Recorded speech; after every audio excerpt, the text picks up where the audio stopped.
नमस्कार, मी ज्ञानदा कदम. माझं कट्ट्यावरती आपल्या सर्वांचं स्वागत. शारदीय नवरात्रोत्सवाला सुरुवात झाली आहे. नवरात्र सुरू झालं की स्त्री शक्तीचं महत्त्व, तिचं अस्तित्व, स्त्री शक्तीची रूपं याची आपण अगदी भरभरून चर्चा करतो. आदिशक्तीचा गौरव सुद्धा करतो. पण तसं पाहायला गेलं तर तुमचं, माझं, आपल्या सगळ्यांचं आयुष्य अगदी आपल्या जन्मापासून विविध रूपांमधल्या नात्यांमधनं कोणत्या ना कोणत्या स्त्रीनंच व्यापलेलं असतं. आज नवरात्रोत्सवाच्या निमित्तानं देवीच्या विविध रूपांची महती आणि या उत्सवाची शास्त्रोक्त माहिती जाणून घेण्यासोबतच राशींप्रमाणे स्त्रियांचे स्वभाव, स्त्रियांची गुणवैशिष्ट्य नेमकी कशी बदलतात याच्या काही गमती जमती आणि अर्थात खुमासदार किस्से आपण ऐकणार आहोत. राशीचक्रकार शरद उपाध्ये सर यांच्याकडनं. सर आज आपल्या कट्ट्यावरती आहेत, त्यांचं स्वागत करूया आणि गप्पांना सुरुवात करूया. सर नमस्कार, आपलं मनापासून स्वागत माझ्या कट्ट्यावर. नमस्कार. नमस्कार. उपाध्ये सर, नवरात्र सुरू झाले, तुमच्या मागे देवीचा छान फोटो दिसतो आहे. नवरात्रांचा संबंध राशींशी आहे का? काय त्याच्याबद्दल तुमच्याकडं इंटरेस्टिंग आहे सांगण्यासारखं? वा वा, तुम्ही आता एकदम राशीवर आलात. ठीक आहे, हरकत नाही. मी आपल्याला आणखी एक जरा गंमत सांगू का? हां. हे आपले जे सणवार आहेत ना, हे सणवार आपल्याला परमेश्वराचं महत्त्व पटवून देणारे आहेत. हे सगळं आध्यात्मिक बैठक आहे त्याला. उदाहरणार्थ आपण दिवाळीमध्ये फटाके फोडतो, काय काय करतो, पण सत्यभामेच्या हातून श्रीकृष्णांनी नरकासुराचा वध घडवला होता, त्यामुळे श्रीकृष्णांची आठवण दिवाळीच्या पहाटे कोणालाच होत नाही. तसंच दसऱ्याला सुद्धा केवढा मोठं महात्म्य आहे, पण लोक ना मौज मजा करणं वगैरे म्हणजे सणापेक्षा मनोरंजन जास्त होतं. आणि ह्या नवरात्रामध्ये सुद्धा गरबा काय, दांडिया काय आहे, ठीक आहे, स्वतःचा आनंद जास्त होतो. पण त्याऐवजी जर देवी महात्म्य वाचलं किंवा देवी भागवत वाचलं, देवीची स्तोत्र वाचली की ती जगदंबा राजराजेश्वरी किती दयाळू आहे, आपल्यावर केवढी कृपा करते, मग त्याच्यासाठी सप्तशतीचे पाठ केले, हे करतच नाही कोण. त्यामुळे ज्याचा त्याचा आता दृष्टिकोन वेगळा, पण माझं म्हणणं असं, आपल्या सगळ्या सणांच्या मागे एक दैवी बैठक आहे, ती समजून घ्यावी. आता आपण राशी म्हणाल तर काही राशी अशा असतात त्या मनोरंजनच जास्त करणं. आता वृषभ राशीचं उदाहरण घेऊ. त्या राशीचा मालक आहे शुक्र. शुक्र हा शृंगाराचा कारक आहे, शुक्र हा सौष्ठवाचा कारक आहे, सौंदर्याचा कारक आहे. आणि कुंडलीत जसं दुसरं स्थान आहे धनस्थान, तसं राशीचक्रात दुसरी राशी धनाची राशी, म्हणून वृषभेमध्ये ते फार मोठं धनाचा भाग आहेच. पण आता वृषभेच्या मंडळीनं सुद्धा काही धार्मिक गोष्टी करायच्या ठरवल्या. उदाहरण म्हणून देतो, सगळे नसतात तसे. काय मजा घडते बघा. एक वृषभ राशीचा बिझनेसमॅन होता. त्याला कोणीतरी सांगितलं की सत्यनारायणाची पूजा केलेली चांगली असते आणि खूप पैसा वगैरे मिळतो. त्यांचं लक्ष फलादेशाकडे असतं आणि त्यांनी मग ठरवलं की रविवारी आपण पूजा करू. मला फोन आला की रविवारी तुम्ही या, आपल्या घरी सत्यनारायणाची पूजा आहे आणि महाप्रसादालाच या. मी बरं म्हटलं गुरुजी चांगले असतील तर कथा वगैरे ऐकायला मिळेल. मी गेलो. दरवाजाच्या बाहेर एकही चपलाचा जोड नव्हता. त्या मोलकर्णीने दार उघडलं, एका दालनापाठोपाठ दुसऱ्या दालनात मला घेऊन गेले आणि तिथे हा वृषभवाला उघडा बंब एकटाच पूजा करत बसला होता. आपल्याला आश्चर्य वाटेल, गुरुजी पण नव्हते. पूर्वी पूजा रेकॉर्ड केली होती, त्याच्यावर त्याचे उपचार चालले होते. मी बसलो. एक 10 मिनिटात त्याची पूजा आटोपली आणि कुठेतरी कलशातलं पाणी ओतून आला. नंतर त्या तांबण्यात गहू तांदूळ काय होते ते बाजूला केले आणि त्या सुपाऱ्या ज्या होत्या म्हणजे पाकळ्या चिकटल्या होत्या, त्यात निघत नव्हत्या, म्हणून त्यांनी दामण उलटं करून आपटलं. पाकळ्या पडल्या पण सुपाऱ्या 25 तशाच राहिल्या. मी म्हटलं हा काय पोचलेला माणूस दिसतो. ते म्हटलं साहेब असं नसतो आहे. तो म्हणाला दरवेळी कुठे भटजींना दक्षिणा द्या, मी परमनंट फेविकॉलनी चिपटवून ठेवले.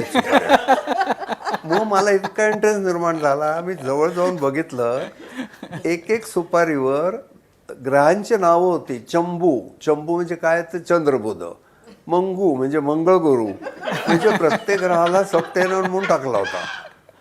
झालं. ते झाल्यानंतर लगेच मला तीर्थ दिलं, बायकोला बोललं, तिला तीर्थ दिलं. मला म्हणाल चल आपण जेवून घेऊया आता. म्हटलं आज जेवण नाही म्हणत, आज महाप्रसाद म्हणतात. हां तेच ते म्हणत.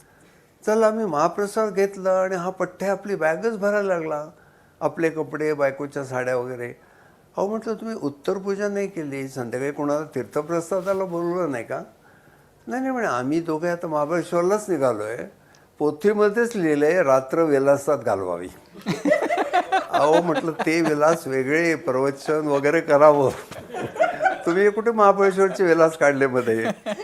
म्हणजे इतक्या गमती जमती करतात ना हे वृषभवाले लोक. दुसरी एक म्हणजे किती मस्त लोक असतात बघा. एक वृषभेची मुलगी सकाळी उठली, ते घरातल्या कपड्यातच मेकॅनिककडे गेली, 2 टायरची ऑर्डर दिली आणि म्हणाली मी संध्याकाळी येते, टायर लावून ठेवा. संध्याकाळी ती नटून गेली तर तो म्हणाला, हां मॅडम या, सकाळी तुमच्या मम्मी येऊन गेल्या, ऑर्डर देऊन गेल्या. आता ही बाई सकाळी किती वेगळी दिसत होती, संध्याकाळी किती वेगळी दिसत होती बघा. आणि ब्युटी पार्लर चालवणारी एक वृषभवाली होती छाया नावाची. तिला त्या बायका आतल्या कस्टमर काय म्हणल्या, तुम्ही वॅक्सिंग करताना हे असे भीतीदायक सिनेमे का लावता? तर म्हणे, अहो त्याने काय होतं, मुली घाबरतात आणि मग त्यांचे ते केस उभे राहतात, मग आम्हाला वॅक्सिंग करणं सोपं जातं. काय असेल त्यांची विचारसरणी बघा. अशा मुली ह्या नवरात्र कशा साजऱ्या करत असतील? मला एक वाईट वाटतं की तुम्ही गरबा करा, दांडिया खेळा, सगळं करा, पण उत्तान पोशाख घालता आणि तुमचं कौशल्य असेल नाचाचं, पण आंबट शौकीन लोक येतात आणि वेगळ्या भावनेने बघतात. मग आमचा मूळ हेतू काय, त्या स्त्री शक्ती काय आहे, देवी म्हणजे कोण, किती वात्सल्य असतं तिचं, हे लांबच राहतं. म्हणून थोडा हा भाग मनोरंजनाचं कमी करून जर अध्यात्माकडे आलं तर छान होईल असं वाटतं मला. पण हल्ली वृषभ राशी नवरात्रात सगळ्यात महत्वाची. अच्छा, पण हल्ली नवरात्र आलं की ते 9 दिवसाचे 9 रंग आणि त्या 9 रंगाचे कपडे घालून, म्हणजे फक्त बायकाच नाही तर हल्ली पुरुष सुद्धा त्या रंगाचे कपडे घालून फिरताना दिसतात. खरंच या रंगांचा आणि त्या नवरात्रीच्या 9 दिवसांचा काय संबंध आहे? थोडा संबंध आहे. मी आता आपल्याला नवरात्राचं मूळ पुस्तकातनंच एक वाचून दाखवतो. प्रत्येक दिवशीचं देवीचं रूप आहे ना, तिचा एक रंग आहे आणि त्या रंगाप्रमाणे ते घालतात कपडे. पण त्या रंगाचे कपडे घातल्यामुळे आपण काही देवी होत नाही. पण काही ठिकाणी असं पण म्हटलं आहे, हा एक मार्केटिंग फंड आहे हा, की निरनिळ्या रंगाचे कपडे घाला वगैरे. पण सगळ्या बायका त्याप्रमाणे घालतात, त्यांना आनंद वाटतं असं घालू दे. पण आध्यात्मिक महत्त्व किंवा वैज्ञानिक महत्त्व ह्या रंगामागे काही नाही आहे. देवींनी निरनिराळी रूपं धारण केली, तिचे रंग होते, म्हणून हे लोक ते रंगाचं फॅड आलेलं आहे, बाकी काही नाही. तुम्ही स्वतः वार आणि रंग वगैरे असं काही मानता का, पाळता का? आत्ता तुमचा जो शर्ट आहे आज, तर तो वेगळा रंगाचा असा शर्ट आहे तुम्ही घातलेला आहे, त्याचा काही आजच्या दिवसाच्या निमित्ताचा काही संबंध आहे? नाही. मग आपल्याला त्याचं पण रहस्य सांगतो. आपल्याला निर्मिती सावंत माहिती आहे. निर्मिती सावंतनी मला भाऊ मानले. तर मी आत्ता जेव्हा भाऊबीजेला गेलो होतो तेव्हा तिच्या ज्या सुनबाई आहेत त्या म्हणल्या, अगं सरांना जरा मॉडर्न काहीतरी वेगळं द्या. निर्मितीला काही सुचलंच नसतंय आणि तिच्या सुनबाईंनी माझ्यासाठी हा आणला आणि निर्मितीने भाऊबीजेला हा मला दिला. याच्यामागे दुसरं काही कारण नाही. आणि मग शेवटी बहिणीने दिलेला म्हटल्यानंतर चला आजच्या प्रसंगाला घालूया म्हणून मी घातला तो. रंगाचं वगैरे काही नाही त्यात. आणि एक दुसरं सांगू का, अमुक रंग वापरल्याने भाग्योदय होतो वगैरे असं जर असेल तर माणसाला प्रयत्न कशाला करायला पाहिजेत? ह्यात खूप लोक काय करतात, आपला लकी नंबर काढतात. मग त्या नंबराप्रमाणे आपण ते, एक तर वेडा मुलगा माझ्याकडे आला होता, त्याला लकी नंबर सांगायचा म्हणून मी सांगितलं 2 आणि तुझा अनलकी नंबर 5. काय करावं त्याने, तो रस्त्यात टॅक्सी थांबवायचा, आकडे मोजायचा, अरे नाही हा 5 आहे, जाओ जाओ.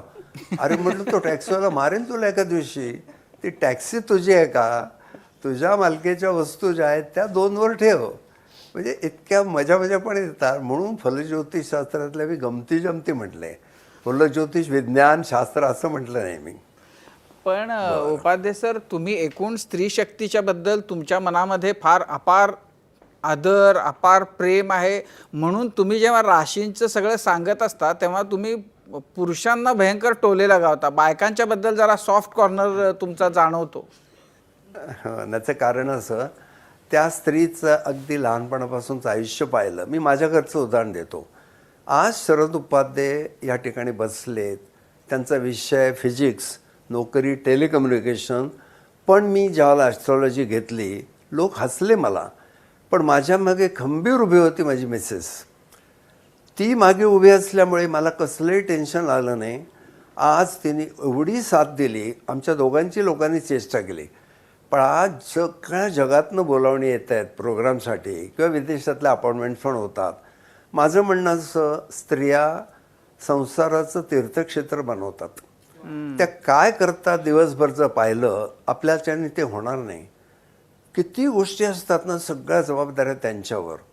हे जे काही गरोदरपण आहे त्या काळातल्या स्त्रीची अवस्था पहा, पुढे ती बाळाला जन्म देते त्याला किती तिच्यावर जबाबदारी असते ते पहा.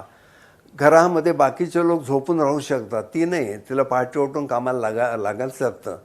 हे तिचे सगळं त्याग पाहिला तर एखादी स्त्री चिडचिड वगैरे करत असेलही, पण त्यांच्या त्यागाला सीमा नाही. त्या मनाने पुरुष लोक काही कमी करतात असं नाही, पण तुलना केली तर त्या स्त्रीमध्ये मला आईच दिसते, त्या स्त्रीमध्ये बहीणच दिसते. आणि माझ्या एवढ्या विद्यार्थिनी आहेत, माझ्याकडे येणारे देणारे लोक असतात कन्सल्टेशनला, त्या सगळ्यांकडे पाहिलं लक्षात येतं ह्या स्त्रियाच संसाराला शांतता आणतात. काही आत्ता मी जे म्हटलं तो शब्द तीर्थक्षेत्र बनवतात. म्हणून गुरुचरित्रात म्हटलंय, शांत पत्नी नाही ज्याचे घरी, अरण्य नाही त्याची दुरी. आणि पुन्हा पुढे काय म्हटलंय, घरोघरी स्त्रिया असती, काय करावी लावण्य संपत्ती, जिचे निमुषा उद्धारगती, ऐशी स्त्री घरी असावी. बघा आपल्या ऑफिसमध्ये एवढ्या बायका काम करतात, डे अँड नाईट ड्युटी करतात आणि किती त्यांचे कष्ट असतात, पण हे सगळं करून हसत मुखाने त्या बातम्या देतात. हे कौतुक वाटतं मला. तेव्हा पक्षपात काही नाही आहे, पण ती स्त्री तिची तुलना पुरुषाशी नाही होऊ शकत.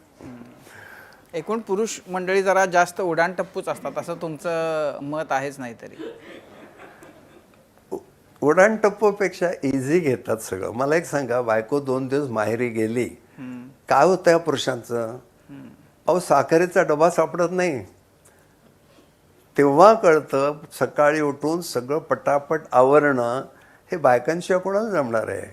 या अर्थाने तो सॉफ्ट कॉर्नर आहे मला. नवरात्रीच्या बद्दल तुम्ही वृषभ राशीच्या लोकांचा नवरात्रीशी जवळचा संबंध आहे असं म्हटलं होतं. कोणत्या राशीचा कमी संबंध आहे असं काही सांगता येतं? आता कुंभराशी आहे ना, ते कुंभराशीचे लोक सत्यता पडताळून पाहतात, त्याच्यामागचं विज्ञान बघतात. मग एखाद्या मीन राशीवाल्याला, एखाद्या कर्क राशीवाल्याला नवरात्रात देवीची आरती म्हणताना, पूजा करताना ते जे भरून येईल ते कुंभवाल्याला होईलच असं नाही. तो त्यामागचं सगळं शास्त्र वगैरे काय त्याचा अभ्यास करेल. कन्या राशीवाले तर महाचिकित्सक, ते आधी इथून सुरुवात करतील, देवी कुठे राहते. झालं, मग आता देवी कुठे राहते म्हटल्यावर ते ऐकणाऱ्यालाच प्रश्न पडणार. अहो दत्त महाराज त्यांच्यासमोर साक्षात उभे राहिले ना, तरी ते त्यांना विचारतील तुमच्याकडे काय कार्ड वगैरे आहे का, तुमचं आधार कार्ड. म्हणजे त्यांना पटत नाही दत्त महाराज आहेत. तर त्या दृष्टीने पाहिलं तर कुंभ राशी, थोड्याफार प्रमाणात मकर राशी यांचा विश्वास नाही असं नाही, पण ते जरा खोल अभ्यास या दृष्टीने बघतात. त्याच्यानंतर वृश्चिकवाले आहेत. ते वृश्चिकवाल्या लोकांची चिकाटी आहे, ते जर बसले देवी महात्म्य वाचतील सगळं, पण ते आतमध्ये मुरलं पाहिजे. काय सांगितले देवी महात्म्यात? अहो आपण जर सप्तशतीचं प्राकृत भाषांतर वाचलं, रामबुवा वर्णेकरांचा ग्रंथ आहे, त्या देवी महात्म्यात स्त्रीने काय लढा दिला आहे. पुरुष जेव्हा थकतात त्या राक्षसांची लढते देवी, म्हणून तिला दुर्गा देवी म्हटलं आहे. आणि अतिशय उत्तम प्रकारे तिने पराभव पण केलेला आहे सगळ्या राक्षसांचा. मी अनेक वेळा पाहिले, पुरुष जेव्हा हातपाय गाळतात तेव्हा बायका पदर खोचून धडाडीने पुढे उभ्या राहतात. कधी कधी साधं झुरळ मारायचं असेल तर पुरुष बायकोला म्हणतो, अगं हो पुढे मी आहे मागे. मग असं जर त्यांचं महत्त्व आहे तर त्यांना मानलंच पाहिजे आपण. पण त्यापूर्वी आपल्याला थोडं अश्विनातलं एक थोडं वाचून दाखवू. हो हो ठीक आहे. याच्यामध्ये मूळ ग्रंथात असं लिहिलं आहे की हा जो पार्वतीने दुर्गासुराशी, महिषासुराशी 10 दिवस युद्ध करून 10व्या दिवशी ठार मारून विजय मिळवला. पण नवरात्राचे 9 दिवस आणि त्यानंतर दसरा या 10 दिवसात शारदेची महालक्ष्मींची आणि दुर्गेची पूजा होते. ही तीनही रूपे आदिशक्ती पार्वतीची रूपे आहेत. मातृस्वरूपात तिला अंबा भवानी म्हणतात. हीच महाकाली, महालक्ष्मी, महासरस्वती म्हणजे शारदा अशी 3 रूपे धारण करते. आणि अश्विन शुद्ध अष्टमीच्या दिवशी ज्या महालक्ष्मींची पूजा होते ती महालक्ष्मी ही विष्णूंची पत्नी लक्ष्मी नसून शंकर पत्नी पार्वती हेच रूप आहे. विजयादशमीने संपणारा 10 दिवसांचा उत्सव शक्ती देवीचा उत्सव आहे. शक्ती देवीची ती पूजा आहे. आता हा जो दुर्गासूर महिषासूर होता, राक्षसांचा महाबलाढ्य राजा, त्यांनी कडक तपश्चर्या करून ब्रह्मदेवाला प्रसन्न करून घेतलं होतं. ब्रह्मदेवाने त्याला वर दिला की त्रिभुवनात तुला जिंकेल असा पुरुष वीर असणार नाही. शिवाय राक्षसांचा गुरु शुक्राचार्य याच्याजवळ असलेल्या संजीवनी विद्येमुळे युद्धात मेलेले राक्षस पुन्हा जिवंत होत. त्यामुळे दुर्गासूर हा देवांनाही अजिंक्य झाला होता. त्याने शेवटी इंद्र, चंद्र, वरुण, यम ह्या सर्वांना कैद केले व स्वतः देवांचा अमरनगरीचा राजा झाला. देवानी ब्रह्मा विष्णू महेश या त्रिमूर्तींकडे गाऱ्हाणे नेले. सर्व देवांची व्यथा पाहून आदिशक्ती जगदंबा पार्वती त्यांना म्हणाली, तुम्ही चिंता करू नका, मी लवकरच अवतार घेऊन दुर्गासुराचा म्हणजे महिषासुराचा संहार करीन. मात्र ह्या अश्विन शुद्ध प्रतिपदा, त्या अश्विन शुद्ध नवमी या दिवसात मला प्रसन्न ठेवण्यासाठी तुम्ही घटस्थापना करून रोज माझी पूजा करण्याचे व्रत करा. हे ऐकून ब्रह्मा विष्णू महेश हे तिघेही खुश झाले. त्यांनी त्या असुरांच्या वधासाठी पार्वतीने घेतलेल्या रूपाला विजया हे नाव दिले आणि निरनिराळ्या शस्त्रांनी तिला सज्ज केले. ही सर्व शस्त्रे धारण करण्यासाठी पार्वतीने 8 बाहू धारण केले, म्हणून तिला अष्टभुजा देवी असे म्हणतात. पुरुषवीराच्या हातून मरण येणार नाही असा दुर्गासुराला ह्या मिळालेल्या असल्यामुळे बर मिळाला असल्यामुळे त्याला मारण्यासाठी स्त्रीची नेमणूक झाली. विजया उर्फ पार्वतीने सतत 9 दिवस युद्ध करून दुर्गासुराला 10व्या दिवशी ठार मारले. म्हणून ही नवरात्रोत्सव हा स्त्रीच्या शौर्याचा, त्यागाचा, वात्सल्याचा उत्सव आहे. हा केवळ धांगडधिंगा करण्याचा, फराळ करण्याचा, नृत्य करण्याचा नाही आहे. हे सांगणारा आज कोण नाही आहे. प्रत्येक सण आमच्या मनोरंजनासाठी असं समजून धांगडधिंगा घातला जातो.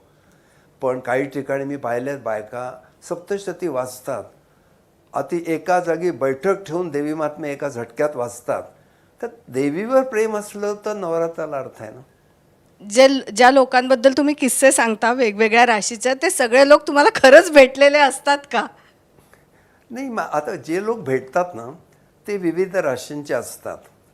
मग मी त्यांच्याकडे लक्ष ठेवतो आणि बहुतेक वेळेला माणूस या जातीवर जात नाही, राशीवर जातो. उदाहरणार्थ माझ्याकडे कर्क राशीचा माणूस आला कन्सल्टेशनला, त्याचे प्रश्न घरगुती जास्त असतात. पुरुष लोक एवढं कधी विचारत नाही, पण तो माझ्या आईचं नातं कसं राहील, माझ्या पत्नीचं कसं राहील, घरगुती प्रश्न त्याचे जास्त असतात. थोडा इमोशनल असतो. हे ऑब्झर्व केल्यानंतर कळतं की थोड्या बहुत फरकाने 12 राशीच्या लोकांमध्ये एक सामुदायिक गुण आहे. त्यामुळे मला ती माणसं त्याची भेटतातच. पण असंही नाही की कर्क म्हटल्यानंतर हळवाच असेल. त्यात इतर अनेक गोष्टी आहेत. त्याचं मंगळ बलवान असू शकतो, त्याचं लग्न वृश्चिक असू शकतं. पण सर्वसाधारण राशींची जी वर्णनं मी माझ्या राशीचक्र पुस्तकात केली आहेत ती माणसं मला भेटून गेल्यामुळे मी ॲक्युरेट वर्णन करू शकलो. आणि ते पुस्तक ज्याने वाचलं ते सगळे म्हणाले, आम्हाला पूर्ण पटतं राशींचे स्वभाव तुम्ही जे सांगितलेत ते.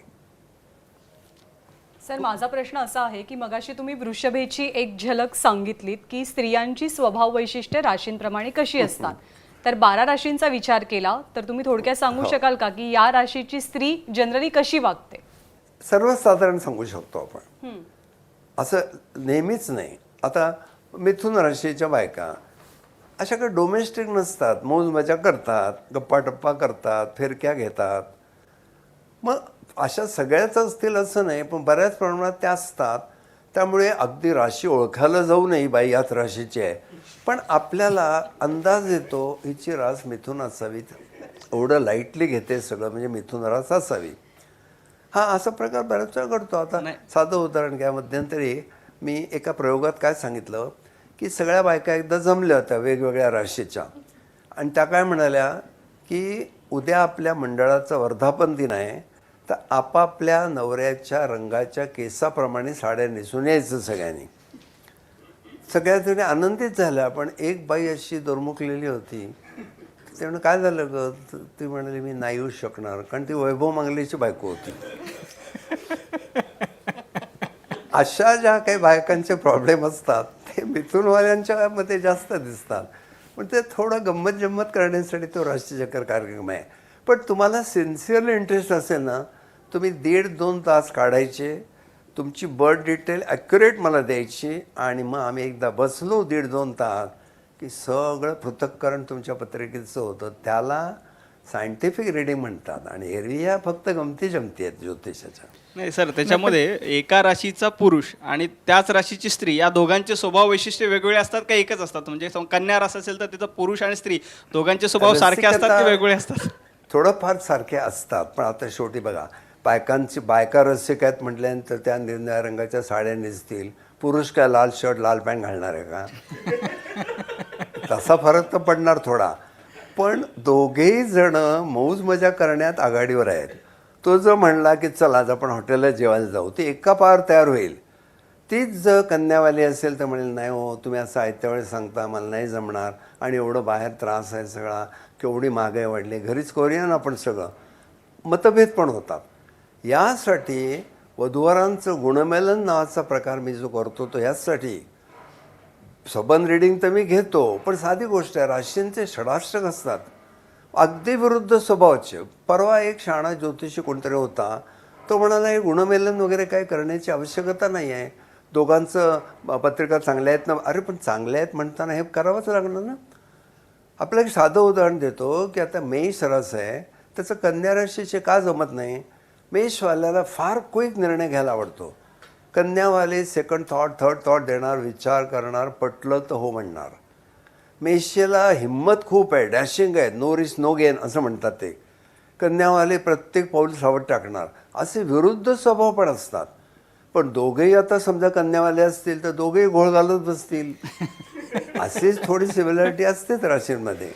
आणि दोघंही मेषवाले असतील तर अरे वा, मग त्याने आपली हेल्मेट घालूनच संसार करावा. दोघांनी हेल्मेट घालावा, केव्हा काय प्रसंग येईल नेम नसतो. मोघम स्वरूपामध्ये वेगवेगळ्या राशीच्या बायकांच्या बद्दल काय सांगताल? म्हणजे 1-2 वाक्यांमध्ये समजा त्यांचं ओव्हरऑल असं जर स्वभाव वैशिष्ट्य जर सांगायची म्हटली तर. हा सांगतो मी तुम्हाला. आता मेष राशीची स्त्री अतिशय ॲग्रेसिव्ह आहे. ती इतर बायकांप्रमाणे पडतं नमतं घेणं काम असं नाही. कामात अतिशय उरक असतो. Once decided the trouble is over असं तिचं म्हणणं असतं. घोळ घालत बसत नाही ती, कंटाळा नाही. 12 राशीत लवकरात लवकर सकाळी आंघोळ करणाऱ्या बायका मेषाच्या आणि 12 नंतर दुपारी आंघोळ करणाऱ्या कन्येच्या असू शकतात. म्हणजे मेषेमध्ये उरक आहे, एक गाव 2 तुकडे करण्याचे आहे. वृषभेमध्ये रसिकता आहे. छोट्या छोट्या गोष्टीत रसिकपणा अनुभवायचा हा त्यांचा स्वभाव असतो. जे वृषभ म्हटल्यानंतर आनंद, हसणं, romantic nature irrespective of age. मिथुनेमध्ये मौज मजा करण्याचा भाग आहे, फिरक्या घेणं नवऱ्याच्या हा भाग आहे, आनंदाने हसत हसत संसार करायचं. कर्केमध्ये हळवेपणा आहे, कर्क डोमेस्टिक आहे. त्यामुळे कर्क राशीच्या बायका स्वयंपाकघरात जेवढ्या रमतील तेवढ्या तुमच्या हॉलमध्ये किंवा ह्याच्यात रमतील असं नाही. त्यांना निरनिराळे पदार्थ करायला आवडतात. ते टेलिव्हिजनवरचे बघतात सगळे पदार्थ कसे करतात, त्या बनवतात स्वतः. पहिला प्रयोग नवऱ्यावर करतात, त्याला काय नाही झालं तर दुसऱ्यावर करतात. म्हणजे हा सुद्धा कर्केचा एक मोठा भाग आहे ना, गृहिणी आहेत त्या. त्याच्यानंतर सिंहेमध्ये आपल्याला कळत नाही ही बायको आहे का हिटलर आहे. तर कधी कधी त्यांचं ते तत्वाला धरून चालणा प्रकार फार असतो. मग ते अगदी म्हातारपणापर्यंत सुद्धा त्यांची तत्वप्रणाली जोपासतात. एक म्हातारी बाई रस्ता क्रॉस करत होती आणि लाल दिवा झाला तर कॉन्स्टेबलने शिट्टी मारली. तो म्हणाला आजी ऐकू येते की शिट्टी वगैरे. ती त्याच्यावरच भडकली, मेल्या माझं वय का रे शिट्टी ऐकण्याचं. आता हा स्वभाव सिंहेचा असेल तर त्याचं कर्केशी कसं जमेल. कन्या राशीच्या बायका ज्या आहेत त्यांना खरंच बऱ्याच वेळा संशय असतो. नवरा लवकर आला तरी त्यांना प्रॉब्लेम असतो, नवरा उशीर आला तरी टेन्शन असतं, का याला उशीर झाला. मग तो जे काय एक्सप्रेशन देतो तेही पटत नाही आणि मग चिकित्सा, मातेपोट, संशय हा प्रकार जास्त वाढीस लागतो.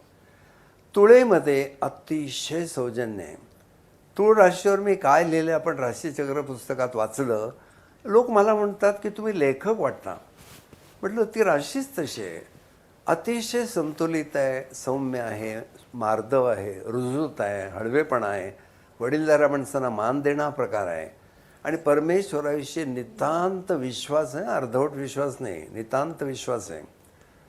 मग तूळवाला माणूस सरळ तुम्हाला विचारतोय, एवढ्याशा मोबाईलमध्ये एवढ्या सोयी आहेत, तर त्या जगन्नियताने आम्हाला जन्माला घातलं, शरीरात एवढ्या सोयी ठेवल्या आहेत, त्यांनी किती व्यवस्था केली असेल चांगली, की ह्या एवढ्याशा मोबाईलला वायर्स नाहीत, काही नाहीत, पण आम्हाला बिल बरोबर येतं, कुठे ते ऑफिस लांब असेल. तसं आम्ही जी कर्म करतो ती ईश्वराची बरोबर फळं काय असतात ती येतातच, असं ते छान पटवतात बौद्धिकदृष्ट्या अध्यात्म.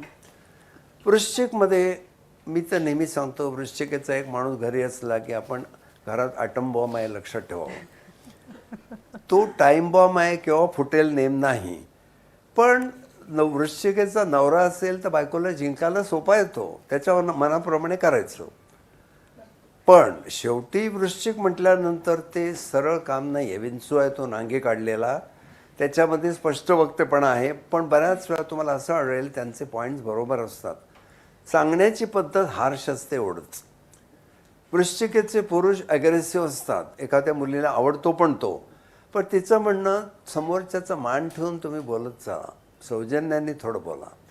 धनु ही अत्यंत मोडी रास आहे आणि त्या धनुराशीचा मग बायको असो का पुरुष असो ते कसे वागतील नेम नसतो. ते लहरी आहेत, विक्षिप्त आहेत, हुरहुन्नरी आहेत, नादिष्ट पण आहेत, पण मूडमध्ये आले तर ते अतिशय उत्तम जोडीदार आहेत. एकीकडे तो रोमॅन्टिक माणूस आहे, एकीकडे आध्यात्मिक माणूस आहे. बायकांचंही तसंच आहे. मकर थोडीशी इम्युनिटीच्या बाबतीत कमी पडते, शारीरिकसुद्धा त्यांना नाही म्हटलं तरी थोडा त्रास असतो, पण अनुभवाने समृद्ध असलेली राशी आहेत. ज्ञानदाताई, आपण वडीलधाऱ्या माणसांना का वाकून नमस्कार करतो, त्यांचं वय जास्त झाले म्हणून नाही, त्यांचे अनुभव असतात, खूप खूप सोसलेलं असतं त्यांनी, म्हणून वडीलधारी माणसं सांगतात ते अनुभवाचे बोल असतात, पुस्तके नसतात. तर मकरेमध्ये सगळा स्पीड कमी आहे, रिझल्टही त्यांना फारसे लवकर मिळत नाहीत. They too work too hard for too little असं म्हणतात, ते त्यांच्या बाबतीत येतं. कुंभ अतिशय परिपक्व आहे, प्रत्येक गोष्टीचा सखोल अभ्यास करायचा. आता विचार करा, कर्कराशीचा माणूस आणि कुंभराशीचा माणूस दोघंही कीर्तनाला गेले आणि कीर्तनकार म्हणाला अशा रीतीने तुकाराम महाराज सदेह वैकुंठाला गेले, तर कर्कराशीचा माणूस रुमाल काढून डोळे पुसतो. कुंभराशीचा मनुष्य म्हणेल की ह्या विमानाला अमुक 1000 फुटानंतर ऑक्सिजन कुठे मिळत होता, मग ते नक्की आलं कुठून, ते गेलं कुठे, त्यांचा तो होता कुठे विमानतळ, तो अनेक अभ्यासू शंका काढतो. आणि मीनवाले तर काय तुमच्या ऑफिसमध्येच उदाहरणं आहेतच.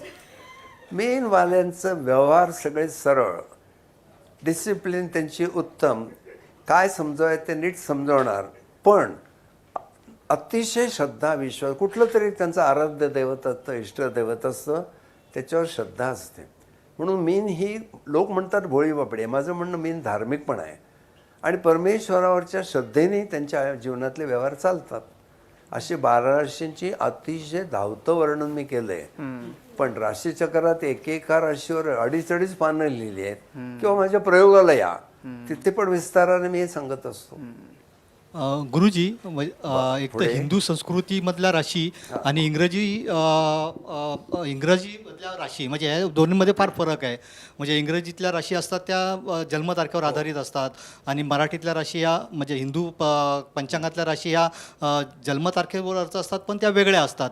तर ज्या हिंदू राशीनुसार त्याच्या व्यक्तीवर परिणाम होतो की इंग्रजी राशीनुसार व्यक्तीवर परिणाम होतो, म्हणजे याच्यात नक्की फरक काय आहे? चांगला प्रश्न आहे तुमचा. आपल्याकडे हा जो चंद्र ज्या राशीत ती आपली रास मांडण्याचा प्रघात आहे, याला कारण असं चंद्रमा मनसो जाता, चंद्र मनाचा कारक आहे आणि मनात वाचिरे पूर्वसंचित केले त्यासारखे भोगणे प्राप्त झाले. मनएव मनुष्यानाम कारणम बंध मोक्षयो. पूर्वजन्मीच्या वासना अर्धवट राहिल्या आणि देहपात झाला, मग उरलेल्या वासना घेऊन आम्ही जन्माला येतो. त्या वासना मनाचा आश्रय करून राहतात. म्हणून चंद्र ज्या राशीत ती आपली राशी, म्हणजे पूर्वजन्म आणि पुनर्जन्म यांच्यावर विश्वास ठेवावाच लागतो. सूर्य राशी 1 महिना एक राशी सूर्य असतो. तो तुमच्या देहाच्या बाबतीत विचार करायचा झाला, शारीरिक प्रकृतीच्या बाबतीत विचार करायचा झाला तर रवी ठीक आहे, रवी आत्म्याचा कारक आहे. पण चंद्र मनाचा कारक आहे. मनच आपल्याला पुन्हा पुन्हा जन्माला घालतं. मग काहीतरी राहिलं आहे म्हणून आम्ही पृथ्वी तलावर पुन्हा जन्माला आलो आहे. आम्ही मनुष्याने जन्म घेतला हे काही फार मोठं आमचं कौतुक नाही आहे. उलट आमचं अपयश आहे. आम्ही त्याच इयत्तेत परत आलो. आम्ही त्या इयत्तेतनं मोकळे नाही झालो. पण जे साधू संत पूर्णतः मन शांत करून अंती अगदी कुठच्याही विकारा वाचून विचारा वाचून त्या ब्रह्मतत्वात लीन झालेत, ती चंद्रराशी आपल्याकडे महत्त्वाची मानतात आणि तेच बरोबर आहे. म्हणून सोलार म्हणजे रवीची राशी, त्याचा काही अनुभव प्रेडिक्शनला येत नाही. आणि ल्युनार ही आपली राशी भविष्य सांगताना सुद्धा चंद्रराशी बघतात. या दृष्टीने दोघांच्यात फरक आहे. नाही म्हणजे इंग्रज म्हणजे पाश्चात्य देशामधल्या राशी ज्या आहेत तर त्यांचं भविष्य वेगळं आणि हिंदू संस्कृती म्हणजे जसं तुम्ही सांगताय त्याप्रमाणे इकडचं भविष्य वेगळं असू शकतं का? जरी जन्मतारीख एक असेल तर तिकडची राशी वेगळी आणि इकडची राशी वेगळी. अहो मुळात राशी भविष्य कुठेच राशी भविष्य टॅलीच होत नाही. राशी भविष्य हे करोडो लोकांना एका राशीच्या 4 ओळी लिहितात. त्यामुळे पण ते सूर्यराशीवरनं लिहिलेलं का पटत नाही? तो एक महिना एका राशीत असतो आणि चंद्र 2.25 दिवसांनी राशी बदलतो. अतिचार गती आहे त्याची. चंद्राला 1 नक्षत्र भोगायला 1 दिवस लागतो. सूर्यनारायणांना 2.5 नक्षत्र भोगायला 1 महिना लागतो. त्यामुळे ते भविष्य जे लिहितात हे ते सुद्धा सूर्य राशीवरून लिहिलेलं पटत नाही. चंद्रराशीवर लिहिलेलं काहीतरी पटतं, पण मुळात राशी भविष्य हा एक प्रचंड थोतांडाचा भाग आहे. अंदाज वर्तवले जातात. तुम्ही कुठलाही पेपर काढा रेवाचा, 4च ओळी फक्त असतात आणि त्यातली सुद्धा 1 ओळ बालकाला असते, 1 ओळ महिलेला असते. त्यामुळे त्याच्यावर तुम्ही विश्वासच ठेवू नका. इंटरेस्ट असेल तर पूर्ण आपल्या पत्रिकेचं रीडिंग घ्यावं, नाही तर आपलं मनोरंजन म्हणून त्या राशी भविष्याकडे वाचावं. बघायचंच असेल तर चंद्र राशीवरून बघावं. हे 7.5 नावाचं प्रकरण खरं असतं का? आणि त्याचा राशीनुसार लोकांच्या आयुष्यावर खरंच फरक पडतो का? 7.5 चंद्रालाच काय येते आणि शनीकडूनच काय येते याचे कारण असं आहे, चंद्र मनाचा कारक आहे आणि मनात वाचिरे पूर्वसंचित केले त्यासारखे भोगडे प्राप्त झाले. आणि लोक शनीला नावं ठेवतात, पण हा ग्रह तुम्हाला जीवाला शिवाचं रूप दाखवणार आहे. त्यामुळे आपल्या मनात असलेल्या वासना पूर्णपणे नाहीशा करून टाकायच्या, मन शुद्ध करून घ्यायचं. यासाठी तो थोडी निगेटिव्ह साईड दाखवतो. मग आमचा विश्वास आमच्या भावावर फार असतो, बहिणींवर असतो. मग शनिदेव जेव्हा 7.5 चंद्राच्या मागे येतात तेव्हा ते म्हणतात, तुला एवढा विश्वास आहे ना भावा बहिणीवर, बघ ते कसे आहेत. मग 7.5 काळात भाऊ बहीण वाईट वागतात असं नाही, त्यांचं खरं रूप बाहेर पडतं. म्हणजे आमच्या जे काही विश्वास असतात ते किती खोटे आहेत हे दाखवणारा हा एक ग्रह आहे. आपल्या घरात एक वडीलधारी वृद्ध माणूस असावा, तसे अंतराळातल्या ग्रहमालिकेतले वृद्ध आजोबा आहेत. अनेक गोष्टी ते शिकवतात. मग चंद्र त्यांचं एका राशीत राहणं 2.5 वर्ष असतं. मग ते 2.5 वर्ष चंद्राच्या मागच्या राशीत, चंद्र राशीत आणि पुढच्या. आणि ह्या सगळ्या काळात त्रास होतो असं मी म्हणणार नाही. या काळात नोकरीत खूप त्रास होतो म्हणून माणसं व्यवसाय सुरू करतात. ह्या काळामध्ये पुष्कळ मित्रांकडून त्रास होतो, मग ते सावध होतात, अरे हा मित्र बरोबर नाही आहे. असे आपलं डोळे उघडणारा हा ग्रह शनी जीवाला बोट धरून शिवाकडे नेतो, ही वृत्ती बघतच नाहीत लोक. आणि ते 7.5 भाऊ करतात. काही लोक तर म्हणतात शनी माझ्या मागे लागला आहे, का शनीला उद्योग नाही दुसरा. ते शनीचं नीट स्वरूप तुम्ही समजून घ्या. राशीचक्रात मी शनीवर खूप मोठं लिहिलं आहे. मग तुमच्या लक्षात येईल जीवाला खरोखर पुन्हा पुन्हा मनुष्यने त्या लागू नये, जीवनमुक्त व्हावा तो. त्यासाठी या ग्रहाची दशा येते किंवा 7.5 येते. आणि ज्यांना 7.5 आता धनुराशीला चालू आहे, मकर राशीला चालू आहे, त्या लोकांना तुम्ही विचारा, ते म्हणतील हो मला काही काही गोष्टीची फार मस्ती आली होती, ती उतरली माझी, असं स्पष्ट बोलतात लोक. इगो काढून टाकणारा ग्रह. आणि तूळ राशीला 7.5 विशेष त्रासदायक का जात नाही, तर तुळेच्या लोकांमध्ये हा माजोरेडेपणा किंवा अहंकार हा फार नसतोच. मग त्यांना काय आवडतं, नम्रता आवडते. त्यांनी गुरुजींना सुद्धा फटकारलं होतं, गुरुजी तुम्हास गर्व झाला म्हणून हे अपराध घडाला, क्षमा करा बाळकाला. गुरुनं सोडलं नाही, श्रीकृष्णानं सोडलं नाही, किती जणांना 7.5 आली. प्रत्येकाला त्याचे त्याचे दोष नाहीसे करण्यासाठी 7.5 येते, त्रास देण्यासाठी नव्हे. एकमेकांना लोक म्हणतात हा माझ्या मागे 7.5 लागल्यासारखा लागलाय, तर राशीमध्ये अशी काही लोक एकमेकांच्या मागे 7.5 सारखी लागलेली असतात का? राशीमध्ये पण तसं काही असतं का? या राशीच्या माणसाची त्या माणसाशी पटत नाही, म्हणजे तो एक 7.5 सारखा मागे लागला असं म्हणतात. नाही, ॲक्च्युली तुमच्या मूळ पत्रिकेमध्ये चंद्र कुठे बघायला लागतं. तुमचं चंद्र जर मातृस्थानात असेल तर 7.5 आईच्या दृष्टीने थोडीशी त्रासदायक जाऊ शकते. पण 7.5 त्रासदायक जात नाहीत, आपली कर्म त्रासदायक असतात, आपली कर्म अशुभ असतात. आणि म्हणून त्या ठिकाणी आपल्या अशुभ कर्माचं फळ मिळण्याचा काळ 7.5 असतो. आता कोणाचा चंद्र समजा नोकरीच्या स्थानात असेल, त्याला नोकरीत त्रास होतो. म्हणजे काय होतं, त्याला विरोध होतो, पण त्यातनं सुद्धा पुढे फायदेच होणार असतात. बहुतेक लोकांना ज्यांना शनी महादशा आली आहे किंवा 7.5 आली आहे, या प्रत्येकाला 7.5 संपल्यावर चांगले अनुभव आलेत. एखाद्याच्या आरोग्याच्या स्थानात शनी असतो, त्याला फार मेजाज असते, मला काय होत नाही. आणि मग बघता बघता त्याला कळतं नाही इन्फेक्शन कधी झालं. आपल्याला 1 महिना क्वारंटाईन व्हायला लागतं. पूर्णपणे त्याला कळतं मी समजतो तसं नाही आहे, एक एवढासा व्हायरस मला आडवा करतो 1 महिना. ही जी प्रत्येकाची मस्ती जिरवण्याचं काम आहे ते ह्या 7.5 होतं. पण ते त्याच्या कर्मामुळे होतं. शनीला का आनंद वाटतो असं नाही 7.5 त्रास द्यायला. पण म्हणून मी आता नवरात्र असल्यामुळे मी लोकांना नेहमी काय सांगतो, देवीची उपासना केली ना की सगळ्या तऱ्हेच्या शक्ती मिळतात. या देवी सर्व भूतेषु शक्तिरूपेण संस्थिता. तुमची विचार करण्याची शक्ती, डोळे प्रत्येकाला आहे, डोळ्यात शक्ती आहे, कानात शक्ती आहे, म्हणून ऐकू येतं. आणि ह्या दृष्टीने विचार केला तर देवीचा एवढा मोठा अधिकार आहे. त्या दृष्टीने सुद्धा 1-2 मिनटं मी आपल्याला एक हे करतो की नरसोबाच्या आपल्या तुमच्या कोल्हापूरला हे जे काही भोपाळी म्हणतात ना सकाळी, ह्या भोपाळीमध्ये केवढा अर्थ आहे बघा. देवीचं अतिशय मोठं गुणगान त्याच्यात केलं आहे. कोल्हापूरला तुम्ही सकाळीच गेलात की बायका ती जी म्हणतात भोपाळी, त्याच्यात म्हटलं आहे जय जगदंबे अंबाबाई उठ उठा आता. म्हणजे पहाटे 5च्या सुमारास आणि ते भोपाळी म्हणून ते उठवतात. आता त्याच्यात सुद्धा त्याने म्हटलं आहे बहुतजन्मीच्या पुण्याईने आला नरदेह. खूप पुण्याने मला नरदेह आलेला आहे आणि तुझ्या कृपेशिवाय मी त्यातनं मुक्त होणार नाही. त्याच्यानंतर मी माझ्या सगळ्या कार्यक्रमातनं महालक्ष्मी अष्टकाबद्दल पण खूप सांगतो. तुम्हाला 7.5 आणि काय काय भीती वाटते ना, एक साधी गोष्ट घ्या. हे सगळे ग्रह ज्या परमेश्वराच्या कृपेने आणि इच्छेने फिरतात ते त्याच्यापेक्षा मोठे आहेत का? मग तुम्ही पंतप्रधानांना पकडलं की मुख्यमंत्र्यांना घाबरण्याची गरज नाही. ज्याची उपासना खूप छान आहे, आता उदाहरणार्थ महालक्ष्मी अष्टक कोणी म्हणावं आणि अनुभव घ्यावा, ज्याच्यात स्पष्ट म्हटलं आहे सर्व दुःख हरे देवी महालक्ष्मी नमोस्तुते. एक कुठलं दुःख म्हटलेलं नाही. पण थोडक्यात महालक्ष्मी अष्टक कसं निर्माण झालं, इंद्र उवाच म्हटलंय. इंद्रदेवांचा काय संबंध आहे, तर भल्या पहाटे श्रीहरीच्या दर्शनाला खूप मोठमोठे लोक जातात. तसे दुर्वास ऋषी पण दर्शनाला चालले होते, भस्म वगैरे लावलेले. आणि श्रीहरीनं भक्ताला पाहिल्यावर काय करू काय नको असं होतं. त्यांनी आपल्या गळ्यातली वैजयंतीमाला काढून त्या दुर्वासांच्या गळ्यात घातली.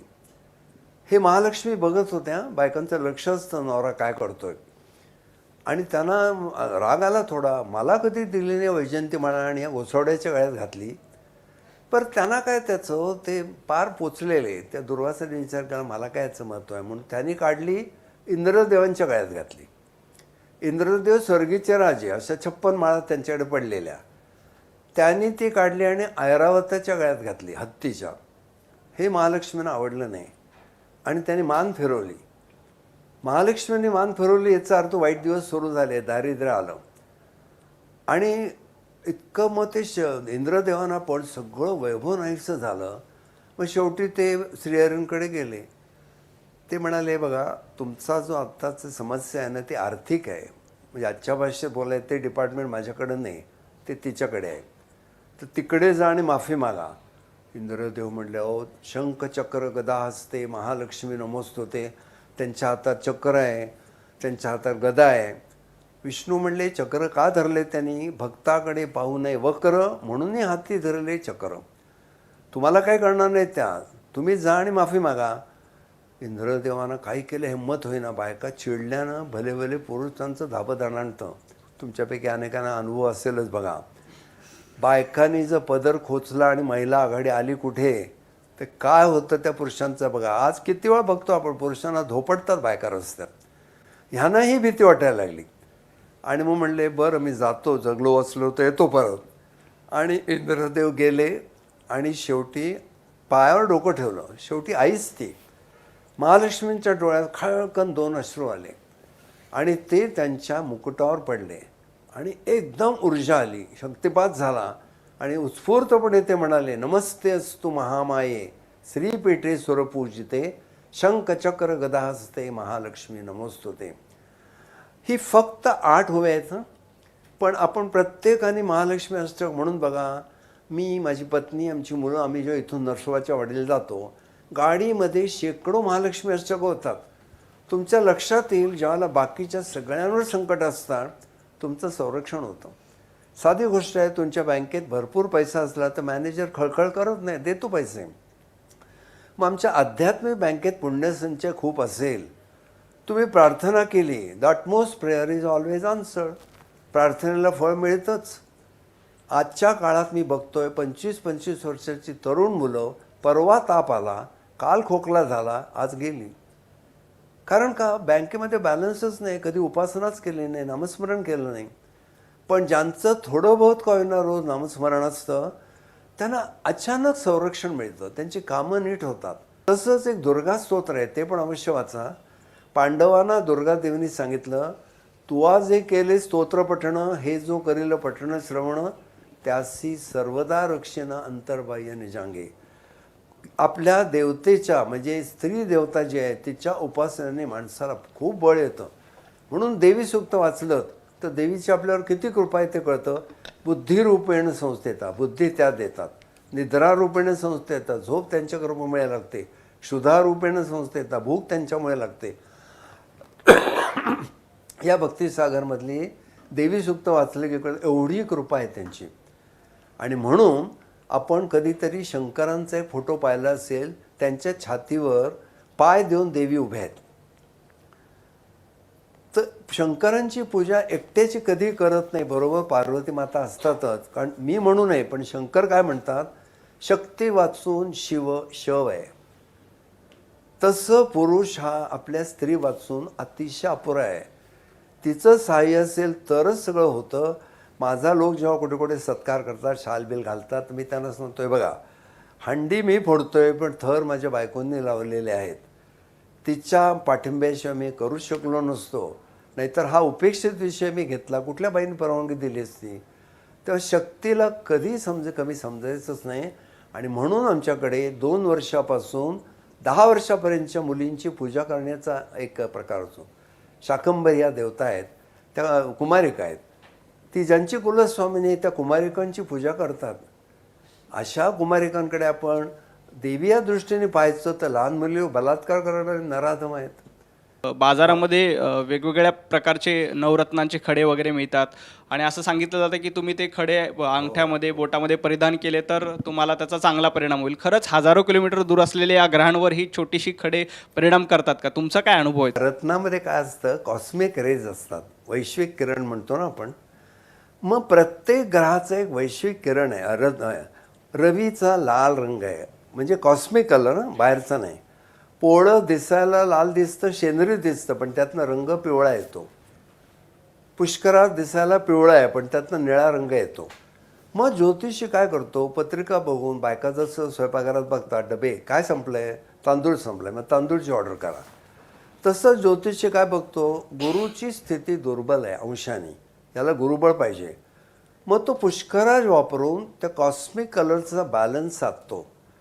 पण ती रत्न रोगहारक आहेत, भाग्यकारक नाहीत. रत्नांमध्ये घटना घडवण्याचं सामर्थ्य नाही. मग माझा जर गुरु दुर्बल असेल, मला नीट आकलन होत नाही, मंदबुद्धी आहे, तर पुष्कराज वापरून माझी बुद्धी सुधारते. पाचू माझा नर्व्हस ट्रबल काय असेल तर नाहीसा करतो. ज्या बायकांना हे सगळे मेन्सेस प्रॉब्लेम आहेत, PCODचे आहेत किंवा त्यांचे पिरियड्स पुढे मागे होतात स्ट्रेस स्ट्रेनमुळे, त्यांना मोती देतात. मोती दिल्याबरोबर त्यांचे पिरियड्स रेग्युलर यायला लागतात. गायनिक बऱ्याचशा कंप्लेंट नाहीशा होतात. असं आयुर्वेदाने मणिबंध चिकित्सा असा रत्नांचा उपयोग सांगितला आहे. आणि हे बाजारात जे काय विकतात ते काय त्यांना बेसच माहिती नसतो. हा वापरा म्हणजे हा फायदा होईल, हे वापरा म्हणजे नोकरी लागेल. रत्नामध्ये घटना घडवण्याचं सामर्थ्य नाही. तर त्यामुळे पुरुषाने हातात रत्न घालायचंच असेल तर एक असं शस्त्र हातात घ्यावं कर्तृत्वाचं. आणि बायका तर काय मुळातच त्या देवीरूपानेच वापरत असतात. त्यामुळे रत्नाची अशी गरज ज्याला आहे त्यानेच वापरावा. बाजारातले खडे म्हणताय तुम्ही, त्या अर्थाने एका अर्थाने बरोबर आहे, कारण ती खरी रत्न नसतातच. आता साधा हिरा घ्या, बायका जे चमकीत वगैरे वापरतात तो साधा हिरा असतो. पण इंडिगो डायमंड ज्याला म्हणतात, ज्यातनं 90% कार्बन आहे, तो इंडिगो कलर रिलीज करतो. तो नवीन लग्न झालेल्या जोडप्याला फार आवश्यक असतो. मग तो नीट तपासायला लागतो, त्याची प्रिझम टेस्ट करायला लागतो, त्याचं स्पेसिफिक ग्रॅव्हिटी, हार्डनेस सगळं चेक करायला लागतं. तर त्यामुळे डायरेक्ट गेला आणि बाजारातनं कुठलं रत्न घेऊन आला काही उपयोग होत नाही. तज्ज्ञ माणसांनी सुचवला पाहिजे. सध्याची परिस्थिती बघून ह्याचा रिझल्ट केव्हा येईल ते प्रिडिक्ट केलं पाहिजे, तर ते शास्त्रोक्त वापरणं होतं. आणि प्रत्येक रत्नाचे धातू असतात, प्रत्येक रत्नाचा वार असतो, होरा असतो. एवढी पथ्य सांभाळली तर रत्न लाभतं, नाही तर पैसा खर्च होतो आणि काही फळ मिळत नाही. गुरुजी, मला तुमच्याबद्दल एक प्रश्न विचारायचा आहे. जसं तुम्ही मगाशी म्हणालात की तुम्ही आधी फिजिक्स तुम्ही शिकलात, त्याच्यानंतर तुम्ही नोकरी केलीत आणि मग या विद्येकडे वळलात. तुमच्या आयुष्याच्या अशा कुठल्या टप्प्यावर ही विद्या शिकायला लागल्यानंतर तुम्ही जेव्हा फोरकास्टिंग कधी केलं का तुमच्याबद्दल किंवा तुमच्या कुटुंबाबद्दल, आणि ते काही गोष्टी दिसल्यानंतर तुमचा मार्ग तुम्ही बदलला आणि गोष्टी सोप्या झाल्या, असं कधी घडले का? हो, चांगला प्रश्न आहे तुमचा. मुळामध्ये मी इकडे का वळलो ते तुम्हाला सांगतो. मी जन्माला आलो तो मी 28 वर्षाचा होईपर्यंत माझे वडील मी आजारीच पाहिले. बेड रिडन होते, कार्डियक प्रॉब्लेम होता आणि इतका त्रास व्हायचा हे मी माझ्या डोळ्याने रोज बघत होतो. त्यांना सतत हॉस्पिटलमध्ये न्यायचं, ॲडमिट करायचं. आणि मग गुरुचरित्रातल्या 12व्या अध्यायातली जी ओवी पहिलीच ती मला आठवायची. अनित्यानी शरीराणी, शरीर अनित्य आहे. विभवो नैव शाश्वता, वैभव अशाश्वत आहे. नित्य सन्नितो मृत्यू, मृत्यू सतत जवळ आहे. कर्तव्यो धर्मसंग्रह. मग त्या हॉस्पिटलमधल्या एक एक लोकांच्या किंचाळ्या, माणसं कशी आजारी पडायची सगळं बघितल्यावर माझ्या मनावर परिणाम झाला. अरे काय भोग असतात, का भोगायला लागतात. 90 वर्षाची माणसं मृत्यूची वाट बघतायत, तो मृत्यू तिथे दडी मारतो. आणि लहान बाळ आहे तिथे मृत्यू उडी मारतो. ह्याचं काय रहस्य आहे हे समजून घेण्यासाठी मी ज्योतिषात शिरलो. भविष्याविषयावर माझा फारसा विश्वास आणि अभ्यास नव्हता. मग जसजसं ते वडिलांचं बघत गेलो मी, तसं एक मेंटॅलिटी पण थोडी दैववादी नाही झाली, पण अभ्यासू झाली. मग इतर लोकांचं बघायला लागलो. मग बरं आम्ही नरसोबावाडीचे असल्यामुळे आमच्या घराण्यात ज्योतिष, पण ते सगळं जुनाट काळचे ग्रंथ होते. मग अलीकडचे ग्रंथ मी वाचले. त्यात मला फारच आवडायला लागलं, म्हणजे त्या सगळ्या ग्रहांना संस्कार करणं त्यांच्यावर, मग भविष्य सांगणं. त्यातनं राशींचा अभ्यास आला. आणि मग मला असं वाटलं की कशाला लोकांना एवढं टेन्शन आहे, तर ते वाढवायचं तर आपण राशीचक्रच करू. मग मी विनोदी कार्यक्रम सुरू केला. पण आजही मी तिकडे वळलो ते वडिलांच्या आजारीपणामुळे. नाईलाज म्हणून नोकरी केली, पण वयाच्या 30व्या वर्षीच राजीनामा दिला. कंटिन्युअस अभ्यास केला. आणि ज्योतिषाचा अभ्यास पुस्तकातनं होत नसतो, माणसं तुमच्याकडे येऊन पत्रिका दाखवतात तेव्हा अभ्यास होतो. जसजशी माणसं येऊ लागली पक्क व्हायला लागलं, अरे नाही इथे हा ग्रह असलं की असं होतं, इथे असलं की असं होतं. त्यातनं मग रीडिंग टॅली होण्याशी तुमच्याकडे कोण येणार. मग इतकी गर्दी का व्हायला लागली, तर लोकांना मी उपाय सांगायला लागलो. हे असं नसतं. आता 90 वर्षाचा दिलीप कुमार लीलावतीमध्ये ॲडमिट झाला. डॉक्टर असं नाही म्हणले अरे काय राहिले आता जा घेऊन जा. डॉक्टरांनी त्याला बरं करून पाठवलं. हे खूप ज्योतिषी पहिलं तुम्हाला निराशाजनकच भविष्य सांगतात. नाही नाही तुमची कुंडली एकदम बेकार आहे, हे असलं बोलायचं असं. मग त्यांना सांगायचं हे बघा धार्मिक उपासना, आता नवरात्र आहे, या नवरात्रात 9 दिवस जो कोण सप्तशती वाचेल, उपासना करेल, अष्टकं म्हणेल, त्या भक्तिसागरमध्ये किती देवीची पदं आहेत, ही विल पॉवर वाढवण्याचं आहे. मी उपाय सांगायच्या ऐवजी ते घाबरवतात किंवा खर्चिक उपाय सांगतात. शांती करा, रत्न वापरा, अमुक तमुक. रत्नामध्ये आहे भाग, पण तो कसा आहे आरोग्यासंबंधी आहे. पण जो रोजची उपासना करतो त्याचं त्याला आपोआप बळ वाढत जातं. हे कळल्यानंतर मी आणखी जास्त माझी प्रॅक्टिस आहे ती प्रखर केली आणि आज आलेला प्रत्येक माणूस समाधानाने हसत हसत जातो. कारण कुंडलीत अमुक गोष्ट वाईट असं हसतच नाही. अपाय ते ते उपाय आहे आणि ते उपाय त्यांनी सिन्सिअरली केल्यावर ते आपणहून सांगतात सर आमचं आयुष्य बदललं. नाही पण माझा असा तो प्रश्न सगळा माझा प्रवास झाला. माझा प्रश्न असा होता की तुमच्या या सगळ्या कारकिर्दीमध्ये तुम्हाला तुमचं फोरकास्टिंग कधी झालं का आणि मग तुम्ही मार्ग कधी बदललात का?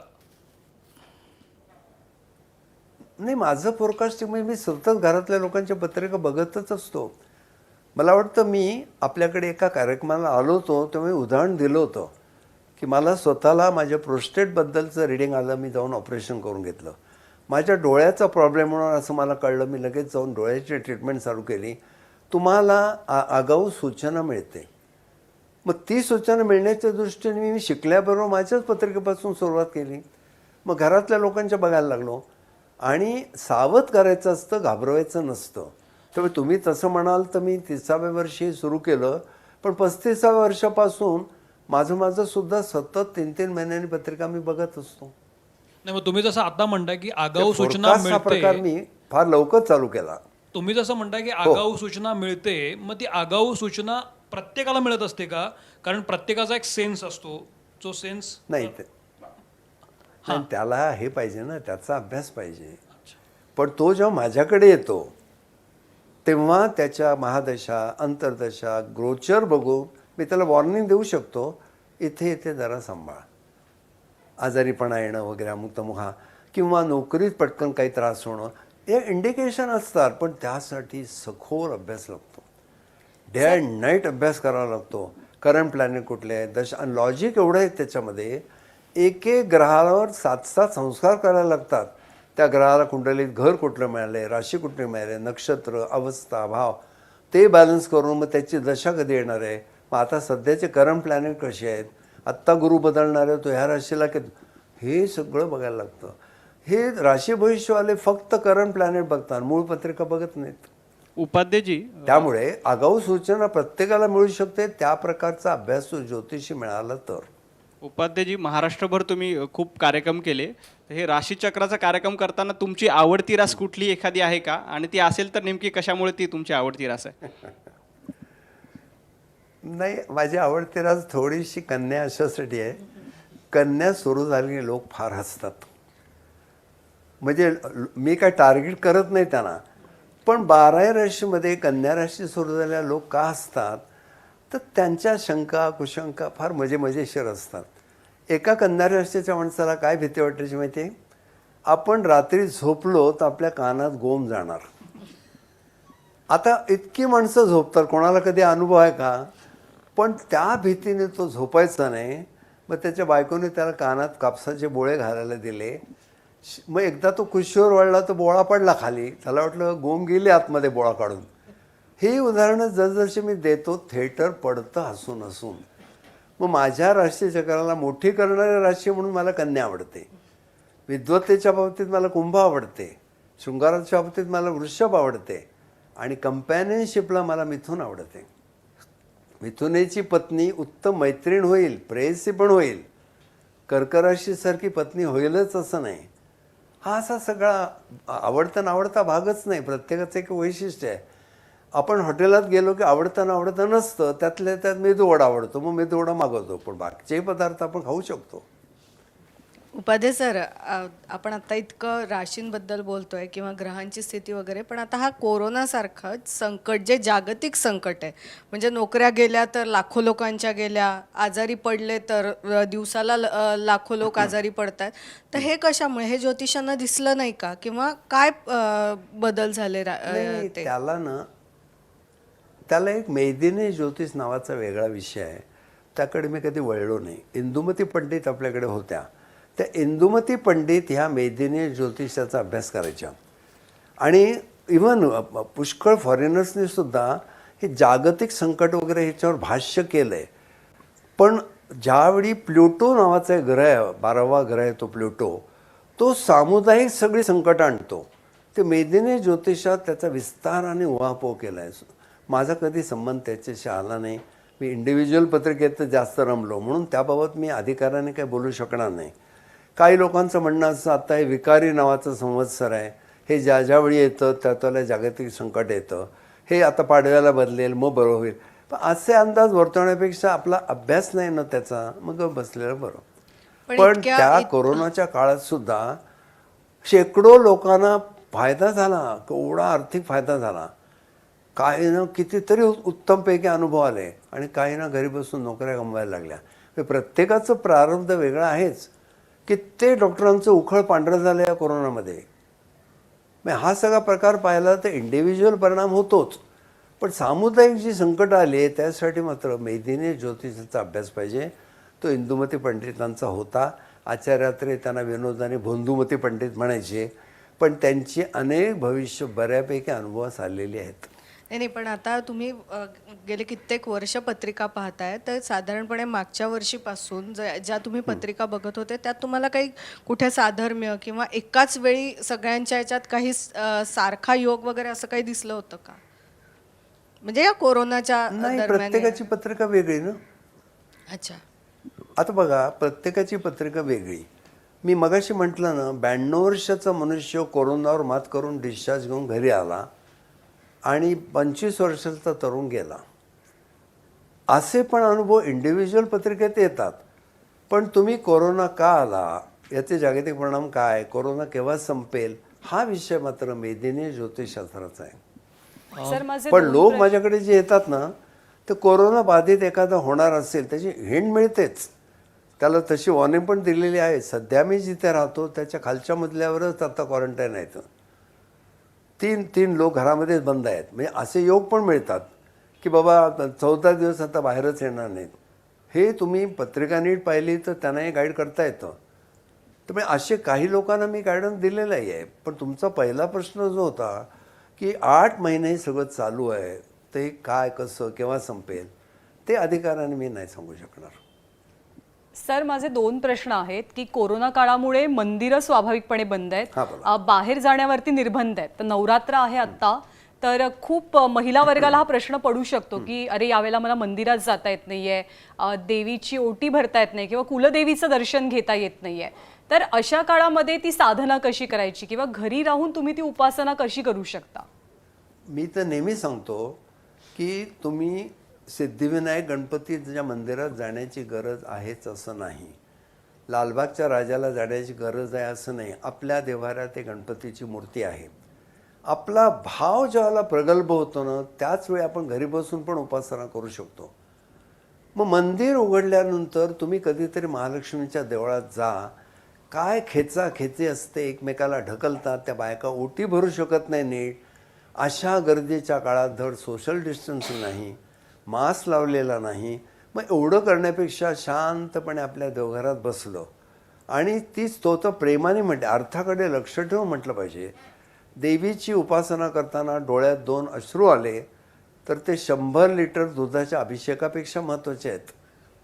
पण तो आतनं भाव आला पाहिजे ना. तो भाव नसेल तर कुंकुमा वाचूंची सुवासिनी, मूर्ती वाचूंचं देऊळ कसं भकास दिसतं किंवा राजा वाचूंचं सिंहासन, तसं भक्तिभाव नसेल तर तोंडाची पुटपुट होते. पण माझं म्हणणं असं की जे काही नियम केलेत ना सध्या, आता खरंच विचार करा, लोक एकदम घुसले सगळे देवळात आणि चांगला आटोक्यात आलेला कोरोना अचानक उचल खाल्ली, कोणाला निस्तरावं लागणार आहे? मग तुम्ही हट्ट कशाला करता? एवढी तुमची उपासना ठेवा की जसे पंढरीला भेटायला सावतामाळ्याकडे आले, सावतामाळी गेले नाही पंढरपूरला, तशी माझी कुलदेवता घरी बसून मला दर्शन देईल आणि ती उपासना करता करता तुमचे डोळे भरून आले की ओळखा ती देवता तुमच्या जवळपास आहे. खरोखरच देवीची उपासना करणाऱ्या लोकांना घरात पैंजण वाजल्याचे आवाज येतात, सुगंध येतो, बाजूने कोणतरी गेलं आणि पदराचा असा आपल्याला स्पर्श झाल्यासारखं वाटतं. इतक्या टोकाला गेलेले लोक पण भक्त आहेत. पण त्यासाठी काय पाहिजे? अतीव भक्ती पाहिजे, देवतेवर प्रेम पाहिजे. आणि त्या उपासने अर्थपूर्ण म्हणा, किती उपासना केलेला महत्त्व नाही, किती लक्ष जप झाल्याला महत्त्व नाही, जपात किती लक्ष होतं याला महत्त्व आहे. सर, आपण स्त्री शक्तीबद्दल बोलतो, पण बरीचशी मंदिरं अशी आहेत ज्याच्या गर्भगृहामध्ये स्त्रियांनाच प्रवेश दिला जात नाही आणि त्याची वेगवेगळी कारणं सांगितली जातात. तर खरंच काय कारणं असतात की स्त्रियांना प्रवेशाची मनाई अजूनपर्यंत त्या गर्भगृहात? म्हणजे ते देवीचं मंदिर असलं तरी सुद्धा. नाही, मी या बाबतीत काही जणांशी बोललो काही जणांशी. ते काय म्हणाले की खूप वेळेला बायका पिरियड पाळत नाहीत, अमुक करत नाहीत वगैरे. पण मी त्या बाबतीत का बोलणार, ज्या स्थानात जी काही पद्धत आहे ना ते वागलेलं बरं. उदाहरण देतो तुम्हाला. टेंबेस्वामी महाराजांना पेढ्याचा नैवेद्य चालत नाही. माणगावला वगैरे तुम्ही गेलात तर शेंगदाणे गुळ लागतो. नरसोबाच्या वाडीला श्रीफळ वाढवलेलं चालत नाही. पण ज्या स्थानात जे नियम आहेत ते पाळावे. कोणीतरी सत्पुरुषांनी पूर्वी ते नियम घातलेले आहेत. नरसोबाच्या वाडीला शेजारती झाल्यावर खाली जायचं नाही नियम आहे. तो ज्याने मोडला त्याला वेड लागायची पाळली होती असं दृश्य दिसलं. मग काही नियम आहेत ते पाळलेले बरे. तर त्या दृष्टीने बायकाने आत का जाऊ नये. आणि मी म्हणतो आत नाही गेल्या, बाहेरून घेतलं दर्शन, ओटी भरली तरी त्यांना समाधान मिळतंच. पण केव्हा तरी त्या बायकाने आत का जाऊ नये ह्याच्यावर धर्ममार्तंडांनी एक नीट खुलासा केला पाहिजे, जो माझा अधिकार नाही.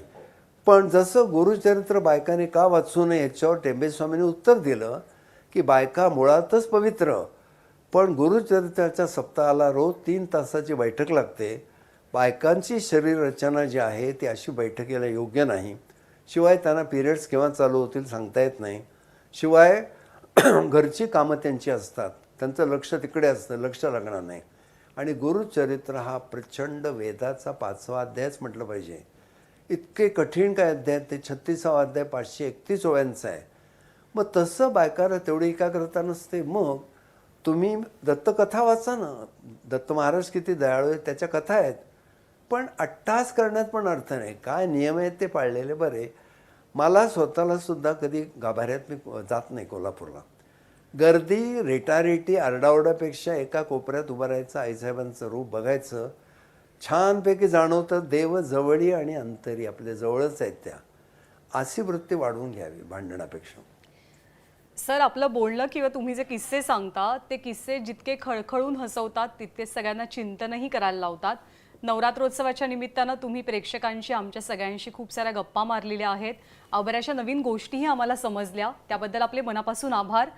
तुम्ही तुमच्या तब्येतीची काळजी घ्या. तुम्हाला उत्तम आरोग्य लाभो या आमच्या शुभेच्छा आणि धन्यवाद मनापासून कट्ट्यासाठी वेळ दिल्याबद्दल. धन्यवाद. आणि यानंतर माझा कट्ट्यावरती वेळ झालेली आहे आज इथेच थांबण्याची. ताज्या बातम्यांसाठी पाहत रहा ABP माझा.